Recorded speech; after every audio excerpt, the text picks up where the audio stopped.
Attention people of TikTok, the only piece of life advice you are ever going to need is go into everything you do, every goal you have, with the amount of confidence this random man had in his remake of The Grudge. Because even if you fail, at least your name never has to be on this movie. Okay, just to begin, there's like a zillion different versions of this. The original is called, I think it's pronounced Ju-on, which is the Japanese version. That's the original. And then there's the 2004 version of The Grudge with subsequent sequels. And then there's this one. Okay, so we're going to pretend that you haven't seen any of these. And just to tell you that The Grudge is about a woman who was homicided by her husband along with like her kid and her cat. And then she was so angry that her soul became a curse. And then it follows people who come into the house around until they yeet themselves and their families. Not to make light of the situation, I just don't want to get banned on TikTok.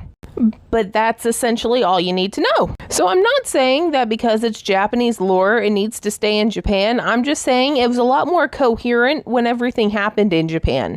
Because the idea behind this version is that she's some kind of caretaker or maybe like a traveling nurse who went to Japan to take care of this woman in her house. And then she got so spooked while she was there, she came back home and brought the grudge with her. So in the original Grudge, it made sense because the woman was living in Japan and she was going to help out the elderly woman who lived in the haunted house. And that's how everything got started, right? But the woman in this one was some kind of caretaker who went all the way across the world to take care of this one particularly elderly woman in Tokyo and got so spooked she came back. What kind of caretaking position was this that has you going across the globe? It's not a vastly important piece of information. I'm just a little confused. So here's the thing about this movie.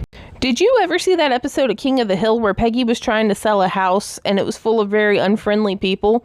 So she hires actors to put on this very incoherent play in order to sell a house. That's kind of what this felt like. It was like 3 or 4 intertwining storylines that made no sense. That's basically what this was. It was like 3 or 4 intertwining storylines that were way over the top and didn't really have anything to do with the Grudge. They were just being visited by a spooky ghost. That being said, I think my favorite part of this entire movie is the fact that 90% of it, she is only haunted when she's in the bathroom. Like, yes, I get that the Grudge was drowned, but she didn't have to follow her into the public bathroom, okay? There's no bathtubs. There's not even a shower. It's just toilets and a sink. This doesn't deserve to be called The Grudge, okay? This needs to be called Toilet Ghost, and I'll leave it at that. My final verdict is going to be a 1 out of 10 because I love a good jump scare, but jump scares won't make up for the fact you have a shitty storyline. Go to part 2 to see some of my favorite clips from this film, Toilet Ghost. And welcome back to the foolishness known as 2020's remake of The Grudge. In my previous video, you'll know that I only rated this a 1 out of 10 because it's a toilet ghost, really. But anyways, here are my favorite parts. Number 1, the main character, who is a cop, parked in the handicap parking without handicap parking plates. How fucking rude! Number 2, you're telling me that she received taxpayer training and she holds her firearm like a 1930s gangster. Put it in the bag. She sounds like a squeaky door.